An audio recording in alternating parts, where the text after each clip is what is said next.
Good morning students. आज हम पढ़ेंगे light reaction, page 211। Light reaction. Light reaction क्या होता है? लाइट रिएक्शन फोटोसिंथेसिस का फर्स्ट है और इसमें होता क्या है, सनलाइट इंसिडेंट होती है लीफ के ऊपर। लीफ के अंदर जो क्लोरोफिल मॉलिक्यूल्स हैं वो कुछ रिएक्शन सेंटर्स में होते हैं जिनको लाइट हार्वेस्टिंग कॉम्प्लेक्स कहा जाता है। जैसे सपोज करो ये क्लोरोफिल ए, इस क्लोरोफिल ए के पिगमेंट के आसपास दूसरे कई सारे पिगमेंट्स ऐसे होते हैं जो इकट्ठे होते हैं। जैसे सपोज करो कैरोटीन, जैसे ज़िंथोफिल्स,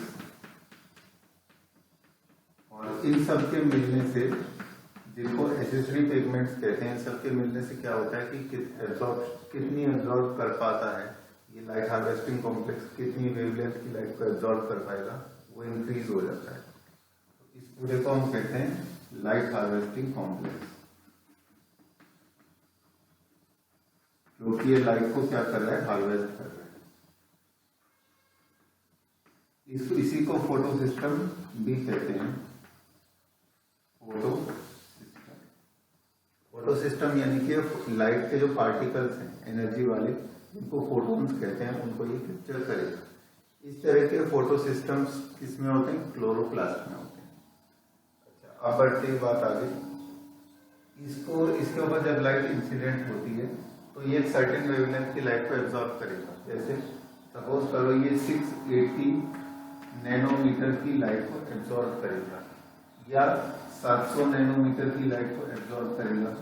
उसके बेसिस पर ये दो तरह के होते हैं। देखो, पहले जो फोटो सिस्टम डिस्कवर किया गया था ग्रीन प्लांट्स में, वो कौन सा था? वो था 680 नैनोमीटर वाला, जिसको नाम दिया गया PS2। ठीक है, और उसके बाद एक था 700 नैनोमीटर वाला, जिसका नाम था PS1। तो ये क्या है? फोटो सिस्टम 2 और फोटो सिस्टम 1, ये असल में पिगमेंट्स के कॉम्प्लेक्स हैं। और ये कॉम्प्लेक्स क्या करते हैं? सनलाइट को ट्रैप करते हैं। ट्रैप करने के बाद उसका आगे क्या होता है? क्लोरोफिल के जो मॉलिक्यूल्स होते हैं ये एनर्जी पाकर एक्साइट हो जाते हैं। एक्साइट होने से क्या है कि अपनी जो ग्राउंड स्टेट थी उससे एक्साइटेड स्टेट में पहुंच जाएंगे, हायर एनर्जी ऑर्बिटल में पहुंच जाएंगे। अब लाइट रिएक्शन में देखो क्या होता है, इसको इन्होंने यहाँ पर एक फिगर के माध्यम से समझाया। नीचे ग्रीन कलर के पिगमेंट मॉलिक्यूल्स हैं जिसके ऊपर रेड कलर के फोटॉन्स गिर रहे हैं। उसके बाद क्या होगा? ये पहुंचेंगे, ये एक्साइट हो जाएंगे इलेक्ट्रॉन्स। किसके इलेक्ट्रॉन्स? पिगमेंट मॉलिक्यूल्स के इलेक्ट्रॉन्स। और एक्साइट होकर ये इलेक्ट्रॉन्स किसके पास जाएंगे? इलेक्ट्रॉन्स को एब्जॉर्ब करने वाला एक मॉलिक्यूल जिसको प्राइमरी एक्सेप्टर लिखा हुआ है। ठीक है, अब प्राइमरी एक्सेप्टर यानी कि पहली बार जो इलेक्ट्रॉन्स को एक्साइट होने पे एक्सेप्ट करेगा, ये उसे अपने पास नहीं रखता, ये उन इलेक्ट्रॉन्स को फिर अगले किसी मॉलिक्यूल को दे देता है ना, और फिर वो और किसी और अगले मॉलिक्यूल को। इस तरह से इलेक्ट्रॉन्स की एक चेन चलती चली जाती है। सपोज ये क्लोरोफिल का मॉलिक्यूल था, इसके इलेक्ट्रॉन्स एक्साइट होके किसी एक्सेप्टर के पास गए और एक्सेप्टर ने वो इलेक्ट्रॉन्स किसी और को दे दिए, फिर उसने किसी और को, उसने किसी और को, उसने किसी और को। तो ये क्रम जो चलता है इसे कहते हैं इलेक्ट्रॉन ट्रांसपोर्ट चेन। ठीक है, इलेक्ट्रॉन ट्रांसपोर्ट चेन। अच्छा, ये जो इलेक्ट्रॉन ट्रांसपोर्ट चेन होती है ये किसमें होती है? ये लाइट रिएक्शन में होती है। इसके अलावा और देखो लाइट रिएक्शन में क्या क्या होता है? लाइट का एब्जॉर्प्शन होता है, वाटर की स्प्लिटिंग होती है। यानी कि जो हम कहते हैं ना कि फोटोसिंथेसिस में CO2 यूज होता है और H2 यूज होता है, इसमें से जो H2 है इसका यूज पहले हो जाता है लाइट रिएक्शन में, CO2 का यूज सेकेंड रिएक्शन यानी डार्क रिएक्शन में होता है। H2O का यूज कैसे होता है? H2O ब्रेक डाउन होता है हाइड्रोजन और ऑक्सीजन के रूप में, यानी कि ऑक्सीजन इस लाइट रिएक्शन में रिलीज हो जाती है। इसके बाद इसके ब्रेकडाउन का उद्देश्य क्या है? इसका उद्देश्य यह है कि इसके ब्रेकडाउन से इलेक्ट्रॉन्स भी रिलीज होते हैं। वो इलेक्ट्रॉन्स लगातार इस इलेक्ट्रॉन ट्रांसपोर्ट चेन में सप्लाई के रूप में काम आते हैं। इसके बाद and the formation of high energy chemical intermediates ATP and NADPH। Light reaction की वजह से इलेक्ट्रॉन का जो ये ट्रांसपोर्ट होता है, इससे दो मॉलिक्यूल्स हमारे पास इंपॉर्टेंट बनते हैं, एक तो है ATP और एक है NADPH,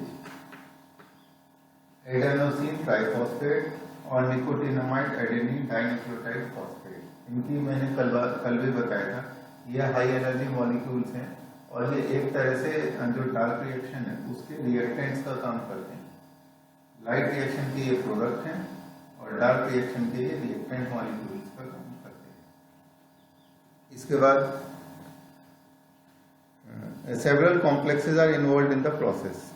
इन कौन से कॉम्प्लेक्स इन्वॉल्व होते हैं, जैसे मैंने अभी यहाँ लिखा ना कि क्लोरोफिल ए के जो इलेक्ट्रॉन्स थे वो एक्साइट होके कि पहले मॉलिक्यूल के पास गए, उसके बाद उन्होंने अगले मॉलिक्यूल को पास किया, तो ये जो अलग अलग मॉलिक्यूल्स से होके गुजरते हैं, इन मॉलिक्यूल्स को कहते हैं कॉम्प्लेक्सेस। और ये कॉम्प्लेक्स असल में प्रोटीन्स हैं, साइटोक्रोम प्रोटीन्स। ये सारे प्रोटीन्स कहाँ प्रेजेंट थे? अगर तुम्हें याद हो, थाइलेकॉइड का जो मेन स्ट्रक्चर था वो इस तरह से बनाया जाता है और मैंने शुरू कल तुम्हें बताया था कि थाइलेकॉइड में लाइट रिएक्शन होता है। तो ये जो थाइलेकॉइड का ये वाला मेम्ब्रेन है, इस मेम्ब्रेन के अंदर ये साइटोक्रोम वाले प्रोटीन्स इस तरह से प्रेजेंट होते हैं। अगर तुम्हें याद हो कि साइटोक्रोम जो मेम्ब्रेन प्रोटीन्स होते हैं वो ट्रांस मेम्ब्रेन प्रोटीन्स भी होते हैं, तो इसके थाइलेकॉइड के मेम्ब्रेन में जो ट्रांस मेम्ब्रेन प्रोटीन्स होते हैं, इन्हीं को साइटोक्रोम प्रोटीन्स या फिर कॉम्प्लेक्सेस कहा जाता है।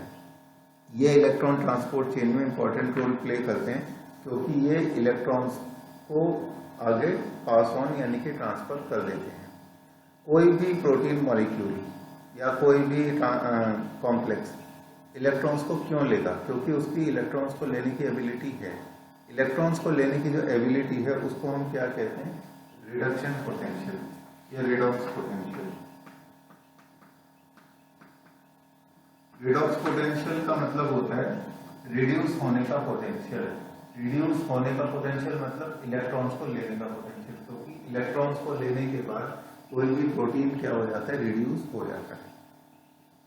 और ये बात इसीलिए इम्पोर्टेंट है कि अगर एक मॉलिक्यूल से अगर यहाँ से यहाँ इलेक्ट्रॉन ट्रांसपोर्ट हो रहे हैं, इसका मतलब इधर जो है उसके पास इलेक्ट्रॉन्स को लेने की एबिलिटी ज़्यादा है, यानी कि उसका रिडक्शन पोटेंशियल या रिडॉक्स पोटेंशियल जो है वो इसके कंपैरिजन में ज़्यादा है, रिड्यूस होने की उसकी एबिलिटी ज़्यादा है, इसीलिए तो वो इलेक्ट्रॉन इससे ले पा रहे हैं। तो ये जो इलेक्ट्रॉन्स का फ्लो होता है ये रिडॉक्स पोटेंशियल के हिसाब से होता है। अच्छा, इसके बाद pigments are organised in two discrete photochemical light harvesting complex LHC with in the PS1 and PS2। अब ये PS1 PS2 क्या होते हैं वो मैं यहाँ पर बता चुका हूँ। पिगमेंट्स के दो ग्रुप हैं जो अलग अलग वेवलेंथ की लाइट को एब्सॉर्ब करने का काम करते हैं।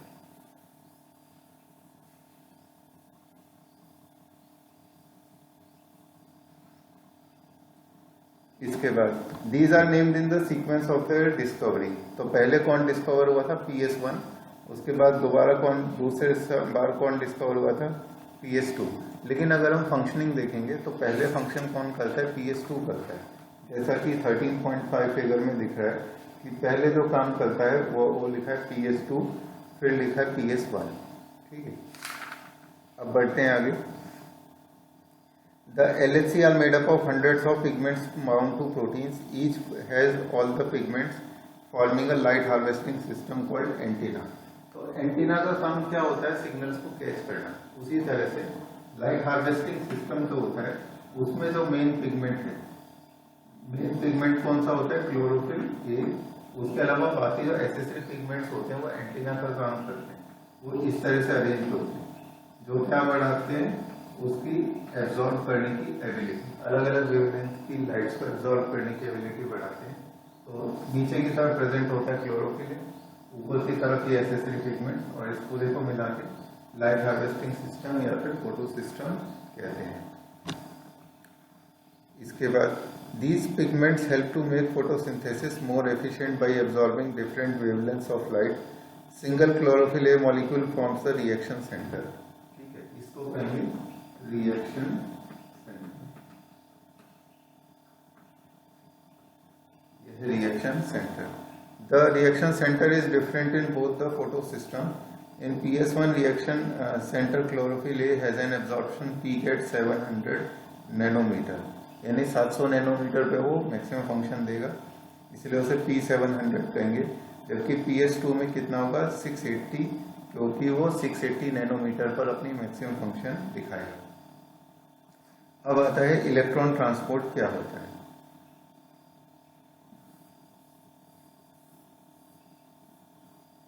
अभी तक हमने लाइट रिएक्शन में क्या क्या पढ़ा उसका एक रिवीजन कर लेते हैं। लाइट रिएक्शन में फोटो सिस्टम 2 और फोटो सिस्टम 1 नाम से पिगमेंट के कॉम्प्लेक्स पाए जाते हैं, जिनको लाइट हार्वेस्टिंग कॉम्प्लेक्स भी कहते हैं। देखो, फोटो सिस्टम का मतलब होता है क्लोरोफिल का मॉलिक्यूल और उसके बाद एसेसरी पिगमेंट्स मिला के उसे कहते हैं लाइट हार्वेस्टिंग कॉम्प्लेक्स। अच्छा, ये जो कॉम्प्लेक्सेस होते हैं ये कहाँ प्रेजेंट होते हैं? क्लोरोप्लास्ट में। जब सनलाइट उनके ऊपर इंसिडेंट होती है तो वो अपने इलेक्ट्रॉन्स उनके एक्साइट हो जाते हैं। दूसरे जो मॉलिक्यूल्स प्रेजेंट होते हैं थाइलेकॉइड के मेम्ब्रेन में, उन प्रोटीन्स को उन इलेक्ट्रॉन्स को दे देते हैं। वो इलेक्ट्रॉन्स वहाँ जाकर फिर किसी और दूसरे प्रोटीन के पास चले जाते हैं और इलेक्ट्रॉन का एक मूवमेंट शुरू हो जाता है। इस इलेक्ट्रॉन के मूवमेंट को कहते हैं इलेक्ट्रॉन ट्रांसपोर्ट। ठीक है, ये हमने लाइट रिएक्शन में पढ़ा है। इलेक्ट्रॉन के इसी फ्लो की वजह से एटीपी और NADPH बनते हैं। एटीपी और NADPH कैसे बनते हैं, इलेक्ट्रॉन्स का फ्लो कैसे होता है, वही इन्होंने यहाँ पर हमें बताया। अब देखो, इलेक्ट्रॉन ट्रांसपोर्ट दो तरह से होता है, यानी कि लाइट रिएक्शन जो है ये दो मैकेनिज्म से होता है। एक है साइक्लिक और एक होता है नॉन साइक्लिक। अच्छा, लाइट रिएक्शन में एटीपी बनता है, मैंने अभी कहा। और एटीपी बनता कैसे है? एटीपी बनता है एडेनोसिन डाइफॉस्फेट में एक इनऑर्गेनिक फॉस्फेट अगर जुड़ जाए, अगर डाई में एक और जुड़ जाए तो ट्राई बन जाएगा, है ना। इसी तरह से एटीपी बनता है। इस प्रोसेस को कहते हैं फॉस्फोरिलेशन।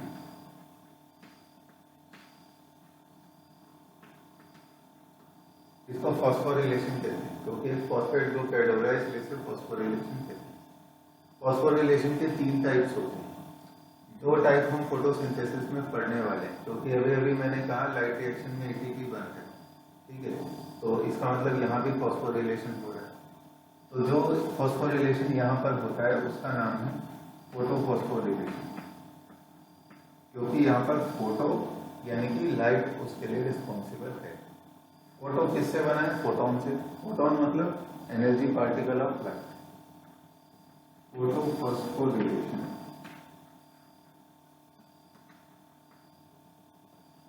ठीक है, ये फोटोफॉस्फोरिलेशन है।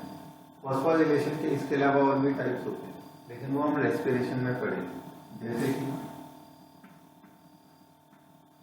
सबस्ट्रेट लेवल फॉस्फोरिलेशन, या एक दूसरा होता है जिसका नाम है ऑक्सीडेटिव फॉस्फोरिलेशन। ये दोनों हम पढ़ेंगे रेस्पिरेशन, क्योंकि रेस्पिरेशन में भी एटीपी प्रोड्यूस होती है। तो रेस्पिरेशन में उन तरीकों से होती है, फोटोसिंथेसिस में इस तरीके से होती है। ठीक है, अब हम बढ़ते हैं आगे। इलेक्ट्रॉन ट्रांसपोर्ट को इन्होंने समझाने की कोशिश की। पहला जो मेथड इन्होंने हमें समझाया है वो है नॉन साइक्लिक मेथड।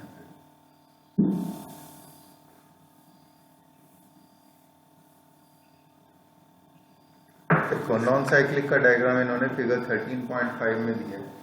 सबसे पहले जो लाइट हार्वेस्टिंग कॉम्प्लेक्स है यानी कि LHC, जिसको कि फोटो सिस्टम 2 भी लिखा है, ये जो फोटो सिस्टम 2 होता है ये कौन सी वेवलेंथ पर लाइट को एब्जॉर्ब करता है? फोटो सिस्टम 2 यानी कि 680 नैनोमीटर। ठीक है, इसके ऊपर जैसे ही सन की लाइट इंसिडेंट होती है तो इसके इलेक्ट्रॉन्स क्या होंगे? एक्साइट हो जाएंगे। इलेक्ट्रॉन एक्सेप्टर उन इलेक्ट्रॉन्स को एक्सेप्ट कर लेगा। उसके बाद क्या होगा? ADP, ये एक इलेक्ट्रॉन ट्रांसपोर्ट सिस्टम से गुजरेंगे।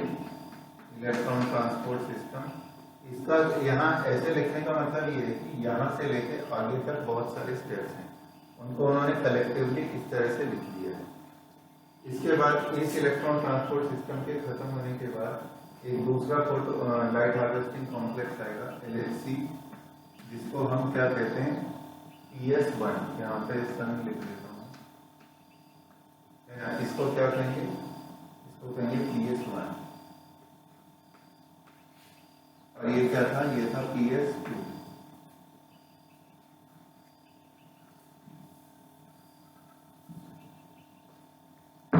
अब देखो इसके बाद इसके ऊपर सन की लाइट फिर से पड़ेगी, सन की लाइट ऐसे आएगी है ना, वो इसके इलेक्ट्रॉन्स को फिर से एक्साइट करेगी।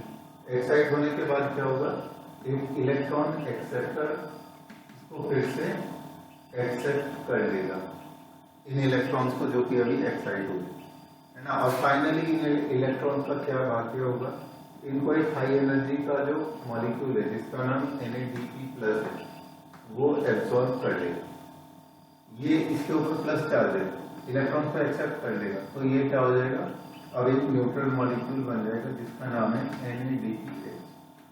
तो अभी अभी मैंने तुमसे कहा था कि इस रिएक्शन में NADPH बनता है, निकोटिनामाइड एडेनिन डाइन्यूक्लियोटाइड फॉस्फेट, तो वो ऐसे बन गया। अब यहाँ पर ये जो इलेक्ट्रॉन्स का फ्लो है यहाँ से लेके यहाँ तक, इस एक्सेप्टर से लेके इस लाइट हार्वेस्टिंग कॉम्प्लेक्स तक, इस दौरान बनता है ATP। ऐसे डाइफॉस्फेट में एक इनऑर्गेनिक फॉस्फेट जुड़ जाता है जिसको मैंने फोटोफॉस्फोरिलेशन अभी कहा था, तो वो यहाँ हो जाता है। इसके बाद अब तुम देखो कि इलेक्ट्रॉन्स लगातार यहाँ से एक्साइट होकर यहाँ जा रहे हैं, यहाँ से यहाँ जा रहे हैं, यहाँ से यहाँ जा रहे हैं और लगातार NADPH बनाए जा रहे हैं। तो ये जो सीक्वेंस है ये लगातार हुए जा रही है ना, तो इसका मतलब यहाँ पर इन पिगमेंट्स के बाद इलेक्ट्रॉन्स की कमी हो जाएगी कुछ समय के बाद, तो उस कमी को पूरा करने के लिए यहाँ पर होती है वाटर की स्प्लिटिंग है ना। यहाँ देखो H2O का ब्रेकडाउन लिखा है यहाँ पर, और H2O के ब्रेकडाउन की वजह से क्या रिलीज हो रहा है, इसकी वजह से रिलीज हो रहा है 2 electrons plus 2 protons plus oxygen है ना। यहाँ ऑक्सीजन भी रिलीज हो गई, यहाँ पे प्रोटॉन्स इलेक्ट्रॉन्स भी रिलीज हो गए, वो इलेक्ट्रॉन जो कि अब एक्साइट होने के काम आएंगे, तो इधर से लगातार इलेक्ट्रॉन्स की सप्लाई बनी रहती है। तो ये हुआ हमारा कैसा रिएक्शन, ये हुआ हमारा नॉन साइक्लिक फोटोफॉस्फोरिलेशन। अब देखो मैं बड़े बड़े शब्दों में यहाँ लिख रहा हूँ, इस ये जो रिएक्शन हमने पढ़ा इसका नाम क्या है, नॉन साइक्लिक। नॉन साइक्लिक क्योंकि ये साइकिल के फॉर्म में नहीं चल रहा, जो चीज वहां पहुंच गई वो वापस से शुरुआत में नहीं आती। और फोटो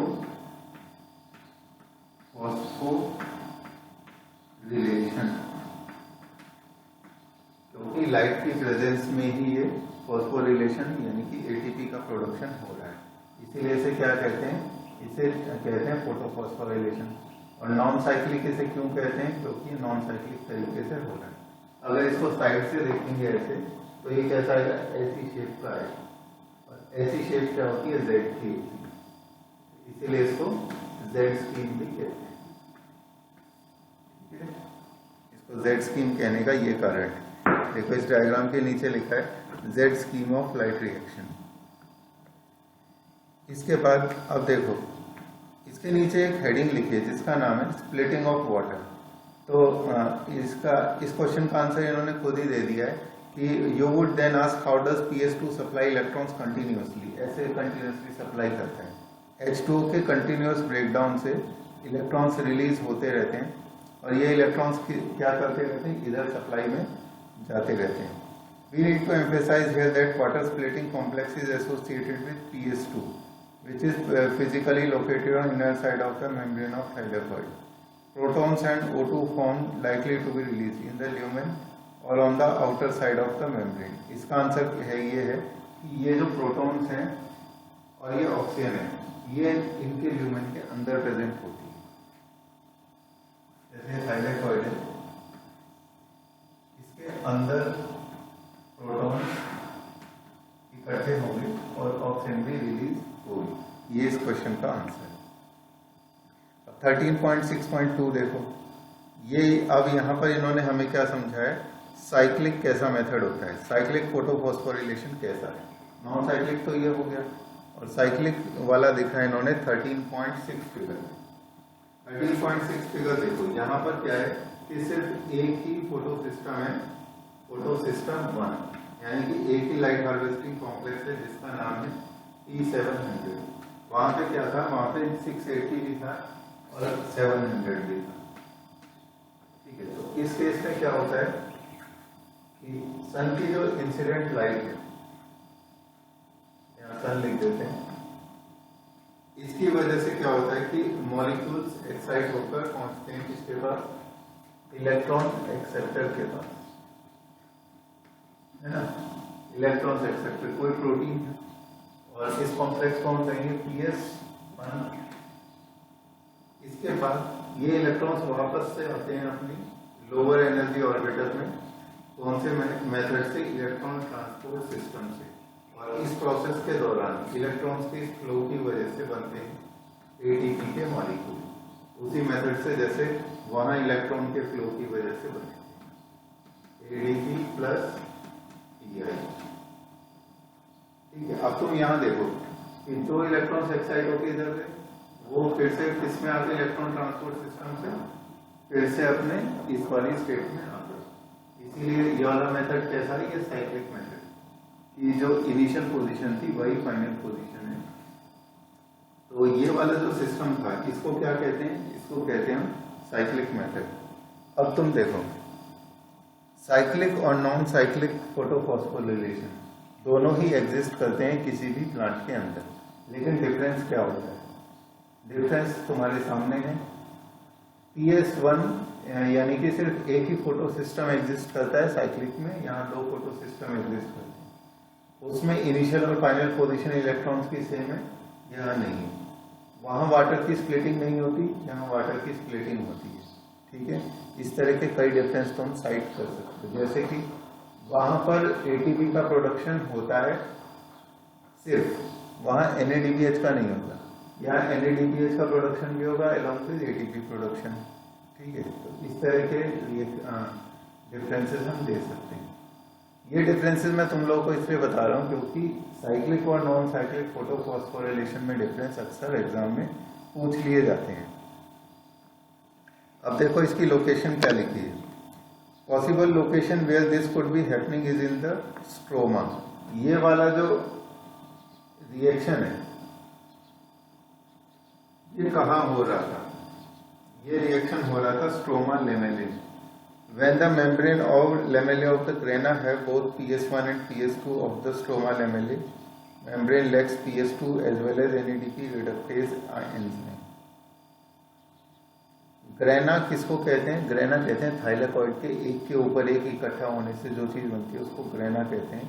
उसमें PS1 और PS2 दोनों प्रेजेंट होते हैं, लेकिन स्ट्रोमा लेमेले जो होता है उसमें PS2 नहीं होता। इसका मतलब स्ट्रोमा लेमेले में कहाँ पाया जाएगा, देखो यहाँ पे मैं लिख देता हूँ, ग्रेना में पाया जाएगा नॉन साइक्लिक। ठीक है, और स्ट्रोमा लेमेले में पाई जाएगा साइक्लिक। क्योंकि अभी अभी हमने क्या पढ़ा कि स्ट्रोमा लेमेले के केस में वहां पर वो प्रोटीन्स नहीं पाए जाते जिनको हम कहते हैं PS2, वहां सिर्फ PS1 मिलता है ना, ऐसा जैसा ये। तो इसका मतलब स्ट्रोमा लेमेले में साइक्लिक मेथड, और जबकि ग्रेना में PS2 और PS1 दोनों होते हैं। इसके बाद अब ये जो लिखा है ना इन्होंने कि वहां पर NADP रिडक्टेज एंजाइम भी नहीं होता, तो इसका मतलब वहां पर NADPH भी नहीं बनेगा, है ना। साइक्लिक में NADPH कहाँ बन रहा है, वो तो यहाँ बन रहा है Z स्कीम में, यानी कि नॉन साइक्लिक में। तो ये जो आज हमने पढ़ा है वो क्या है, वो है साइक्लिक और नॉन साइक्लिक फोटोफॉस्फोरिलेशन, यानी कि जिसको हम क्या कहते हैं, इलेक्ट्रॉन्स का फ्लो और लाइट रिएक्शन। ठीक है, लास्ट में देखो क्या लिखा है, cyclic photophosphorylation also occurs when only lights of wavelength beyond 680 nanometre, क्योंकि अब ये क्या है P700 है, तो 700 नैनोमीटर के आसपास जब उसे मिलेगा तभी जाकर वो काम करेगा। अब देखो यहाँ क्या लिखा है, नेक्स्ट लिखा है इन्होंने केमी ऑस्मोटिक हाइपोथेसिस। अभी अभी तुमने क्या पढ़ा कि इलेक्ट्रॉन्स का ऐसे फ्लो हुआ ATP बन गया, इलेक्ट्रॉन्स का ऐसे फ्लो हुआ ATP बन गया। तो तो इलेक्ट्रॉन्स के फ्लो से एटीपी कैसे बनता है वही हम पढ़ेंगे कल, जिसको हम कहेंगे केमी ऑस्मोटिक हाइपोथेसिस, जो हमें ये समझाएगा कि इलेक्ट्रॉन्स के फ्लो के साथ जो फॉस्फोरिलेशन का प्रोसेस है यानी एटीपी का प्रोडक्शन, वो किस तरह से जुड़ा हुआ है, कैसे एसोसिएटेड है। ठीक है, थैंक यू।